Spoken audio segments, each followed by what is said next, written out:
तुम कौन हो वत्स? मेरा नाम मालव जी है। मालव जी, जानते हो इस अपराध के लिए तुम्हें क्या दंड भोगना होगा? मृत्यु।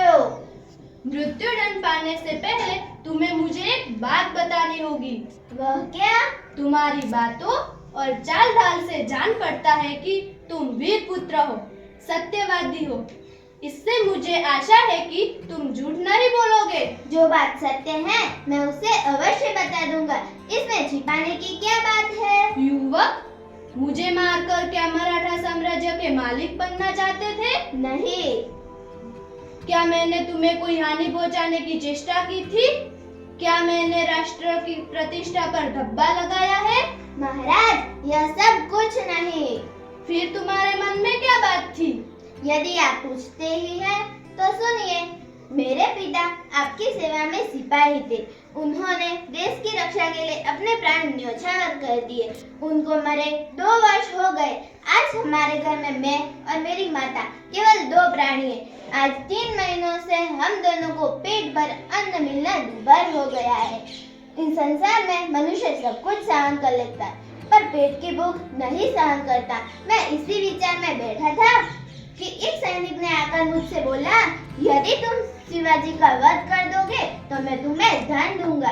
इसी लालच में पड़कर मैं आपकी हत्या करने के लिए आया था, लेकिन अचानक उसी समय आपकी आंखें खुल गई। जब तुम्हें इतना कष्ट था तब तुम मेरे पास क्यों नहीं आए? मेरे आने की क्या आवश्यकता थी? जिस वीर सैनिक ने अपने रक्षा के लिए देश की रक्षा के लिए अपने प्राण गंवा दिए, उसके परिवार की पालन पोषण की रक्षा कर चिंता करना तो आपका ही कर्तव्य था। तानाजी, इस बालक को ले जाकर जेल खाने में बंद कर दो। कल इसे मृत्यु दंड दिया जाएगा। मृत्यु दंड पाने से पहले मैं एक बात की भीख मांगता हूँ। वह क्या? मैं मरने से पहले मैं मेरी माता का दर्शन करना चाहता हूँ। यदि तुम अपनी माता के दर्शन करके न लौटे तो?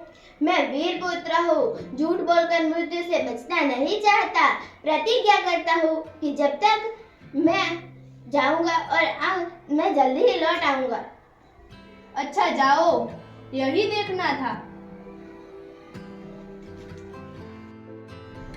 ओह, इस बालक में वीरता फूट फूट कर भरी है, साथ ही ये अपनी माता का भक्त भी है। ऐसे ही बालक अपने माता पिता की लाज रख सकते हैं। तानाजी, तुम्हारी क्या राय है? महाराज, आप क्या करते हैं? मैं तो उसकी वीरता और साहस पर मुग्ध हूँ। तानाजी, जानते हो मैं उसके साथ कैसा व्यवहार करूंगा? नहीं महाराज। मैं उसकी परीक्षा लेने के पश्चात उसे मृत्यु दंड से मुक्त कर कर अपनी सेना में भर्ती करूंगा। मेरा विश्वास है कि वह मातृभूमि की सेवा में कोई कसर नहीं रखेगा। घातक के साथ इतनी दया, धन्य है, धन्य है। तानाजी, मारने वाले से बचाने वाले में अधिक शक्ति होती है। आज तुमने हमारी जान बचाई है, इसलिए मैं तुम्हारा आभारी रहूंगा। महाराज, आप क्या कहते हैं? मैं तो आपका दास हूँ। स्वामी की रक्षा करना दास का कर्तव्य है, उसमें आभारी होने की क्या बात है? तानाजी, तुम धन्य हो। तुम्हारे जैसे सेना नायकों पर भारत माता गर्व करती है। अच्छा, थोड़ी देर विश्राम करो। जो आज्ञा महाराज। तानाजी, न जाने क्यों मेरे हृदय में उस बालक के प्रति अगाध प्रेम उमड़ रहा है। जब से वह मेरे सामने से गया है तब से मैं उसी के बारे में सोच रहा हूँ। महाराज, यह उसकी वीरता और साहस का फल है। तुम सच कहते हो। मैं उसकी वीरता पर मुग्ध हूँ। इतनी छोटी अवस्था और इतना साहस। जिस शिवाजी से मुगल सेना कांपती है, उसके सामने एक बालक का इतना साहस। इसमें भी क्या कोई संदेह है?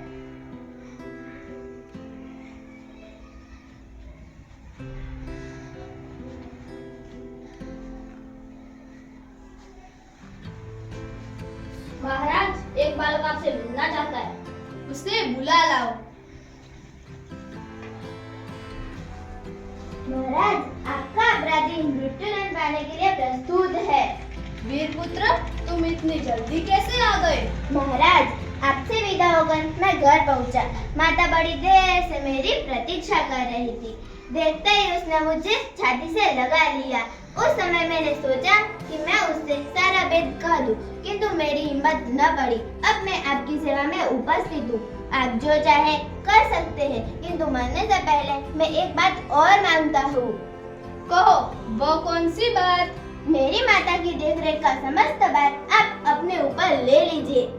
वीरपुत्र, तुम सचमुच क्षत्रिय पुत्र हो। शिवाजी वीरों का आदर करता है, उनकी हत्या नहीं करता। मैं तुम्हारी परीक्षा ले रहा था वत्स, तुम मेरी परीक्षा में सफल हुए। मैं तुम्हारा अपराध क्षमा करता हूँ। महाराज, आप धन्य हैं। वीरपुत्र, जिस प्रकार तुम अपनी माता के दुख से दुखी होकर व्याकुल हो रहे हो, उसी प्रकार मैं भी दुखी हूँ। रात दिन उसी चिंता में रहता हूँ कि किस प्रकार भारत माता का दुख दूर करूँ। महाराज, मैं इस शरीर आपका है, आपने मुझे जीवन दान दिया है। प्रतिज्ञा करता हूँ कि जब तक इस शरीर में जान है, मैं मातृभूमि की सेवा से कभी पीछे नहीं हटूंगा। वीरपुत्र, मैं तुमसे यही आशा करता हूँ।